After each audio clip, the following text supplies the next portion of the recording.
ओम नमः सिद्धिभ्यः।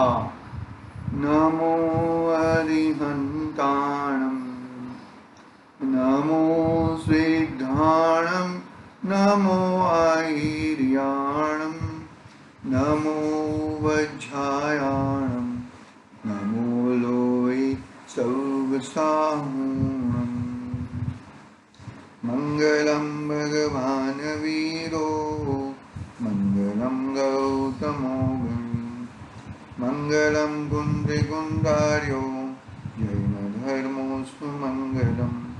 सर्वमंगल्य मंगल्यम सर्वकल्याणकारकम, प्रदानं सर्वधर्माणां, जैनं जयतु शासनं, जैनं जयतु शासनम्। येनात्मबोधयतात्मेव परत्वेनैव चापरम्, अक्षयानन्दबोधाय नमस्तु परमात्मने, नमस्तु परमात्मने। चेतिले चेतन, चेत्या विना किम चालसे।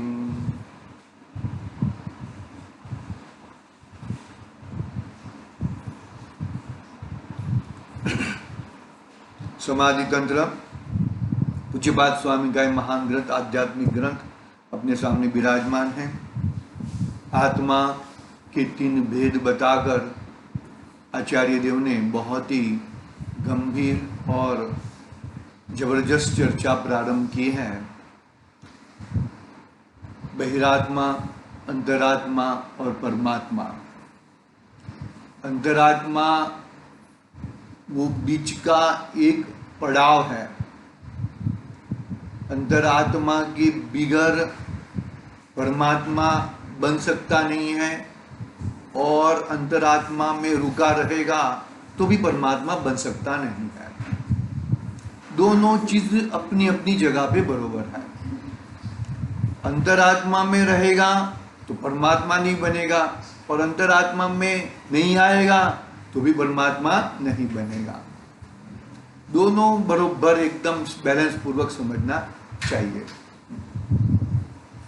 नहीं समझेगा तो प्रॉब्लम हो सकता है। बैलेंस के साथ यदि कार्य होएगा तो ही काम हो सकता है, अन्यथा कार्य नहीं हो सकता।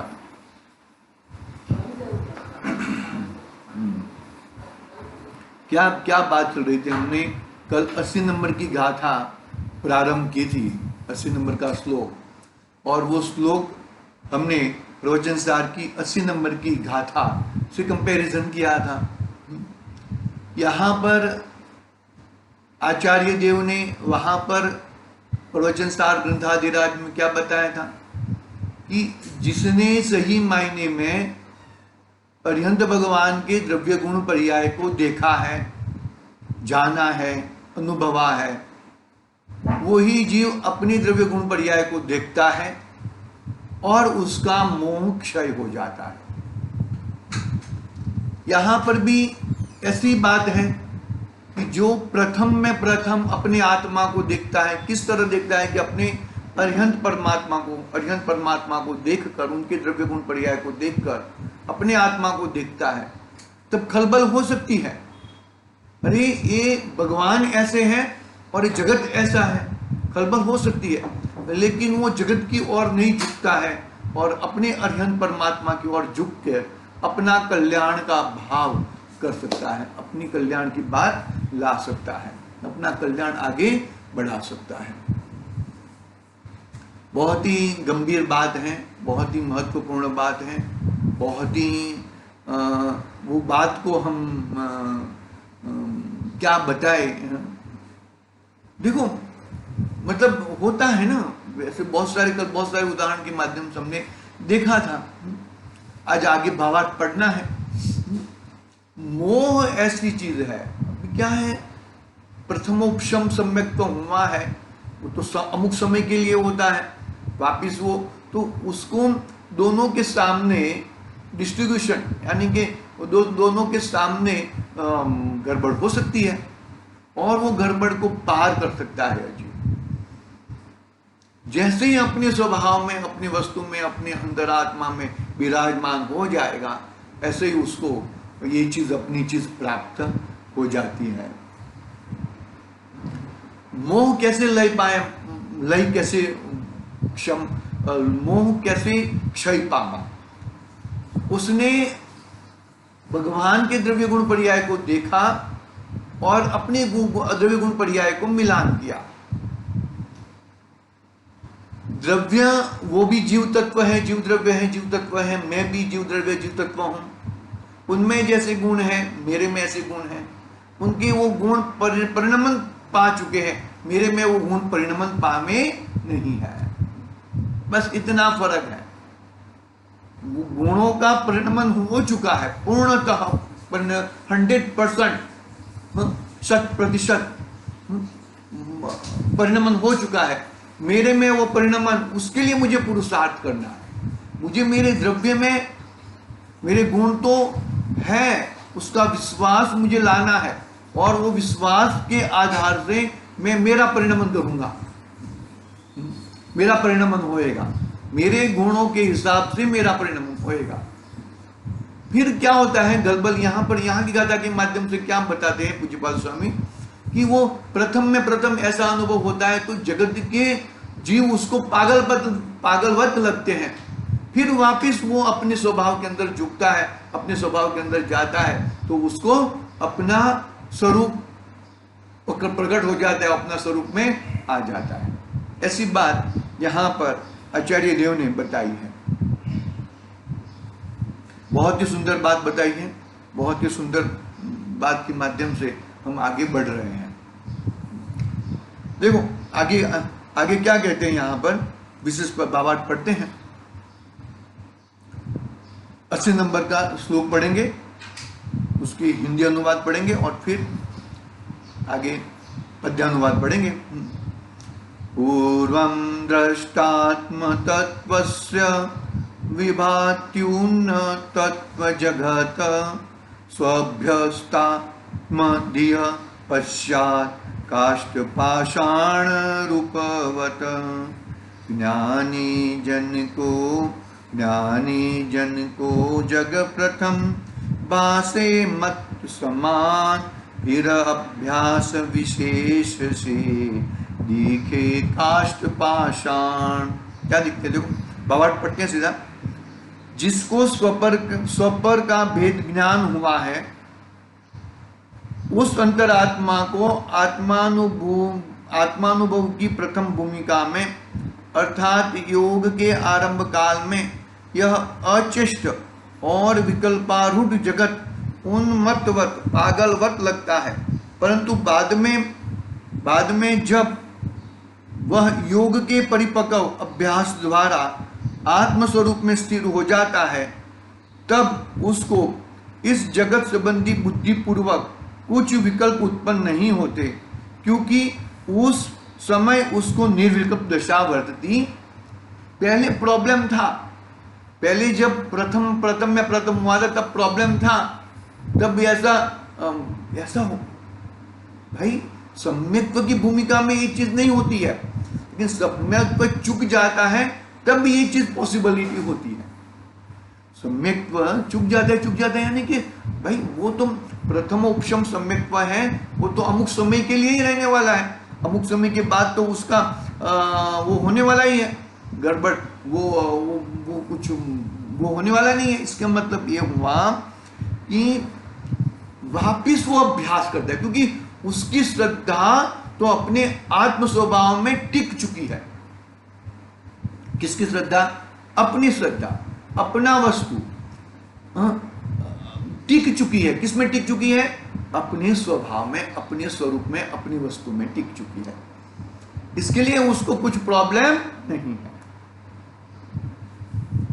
ऐसा देखो क्या कहते हैं, जिसको स्वपर का भेद ज्ञान हुआ है उस अंतरात्मा को आत्मानुभव की प्रथम भूमिका में अर्थात योग के आरंभ काल में यह अचिष्ट और विकल्पारूढ़ जगत उन्मत्तवत पागलवत लगता है, परंतु बाद में जब वह योग के परिपक्व अभ्यास द्वारा आत्मस्वरूप में स्थिर हो जाता है तब उसको इस जगत संबंधी बुद्धिपूर्वक कुछ विकल्प उत्पन्न नहीं होते, क्योंकि इस समय उसको निर्विकल्प दशा वर्तती है। किस समय? उसी समय, जिस समय है उस समय उसको निर्विकल्प दशा वर्तती है भैया।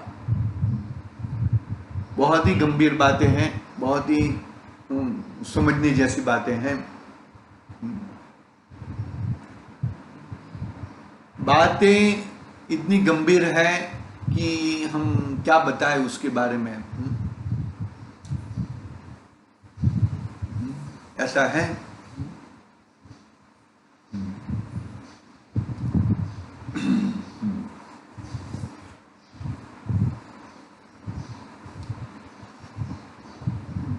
स्वपर का भेद ज्ञान हुआ है। स्व के खाते में स्व लेते हैं और पर के खाते में पर है। दोनों का बरोबर ज्ञान हुआ है। पहले सामान्य ज्ञान से जान लिया, फिर उसको ही बरोबर स्वरूप में बिठा दिया कि ये ही चीज है। ढांचे में बिठा देते हैं ना, ढांचे में बिठा देते हैं।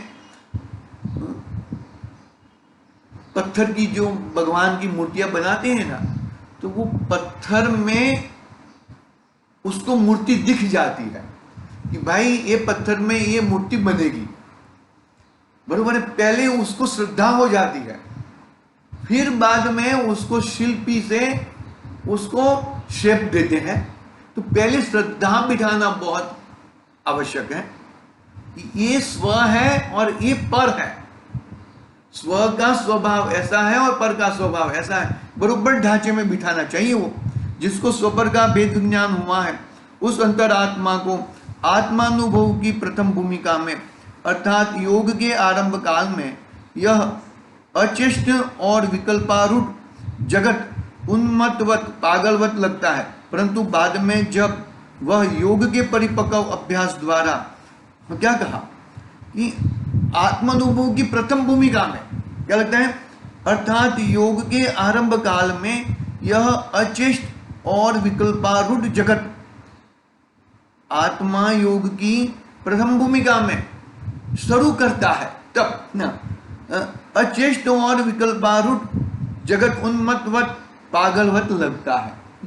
मोह कैसे क्षय होता है? द्रव्य गुण पर्याय किसके देखे? अरिहंत भगवान के द्रव्य गुण पर्याय देखे और अपनी द्रव्य गुण पर्याय देखे और जगत के द्रव्य गुण पर्याय देखे। समझ में आएगी बात? तो वो द्रव्य गुण पर्याय, तो ये यहाँ पे जब शुरू करता है कि भाई ये द्रव्य गुण पर्याय अरिहंत भगवान के और इनके द्रव्य गुण पर्याय में बहुत डिफरेंस आ रहा है।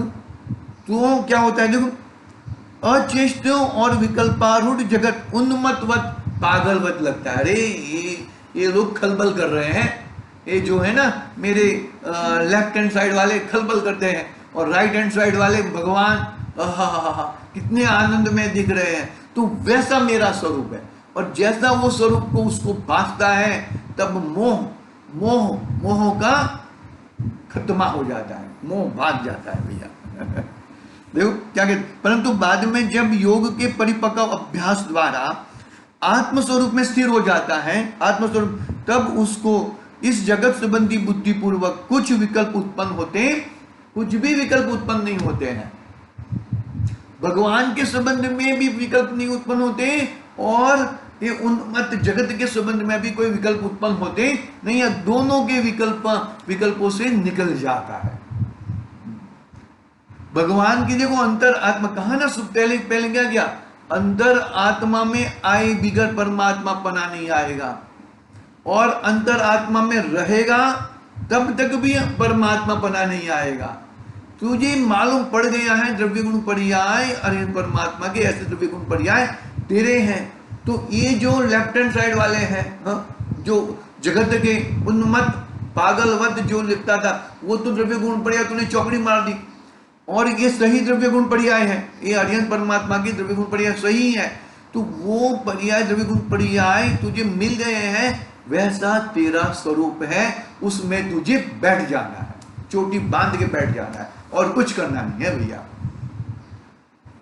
बस बहुत ही गंभीर गाथा है, ये अपनी पे डाला है। अंतरात्मा में रहकर अंतरात्मा की भूमिका क्या है, मुंह को कैसे विलय पामता है, वो बात बहुत ही गंभीर तरह से बात की है। देखो विशेष स्पष्टीकरण निर्विकल्प दशा वर्तती, क्योंकि उस समय उसको निर्विकल्प दशा वर्तती है। विशेष स्पष्टीकरण कल पढ़ेंगे, आज थोड़ा समय हुआ है, मंदिर जी भी जाना है, कल विकल्प देखेंगे। आज के लिए ओम नमः सिद्धि व्याह निज निधि निज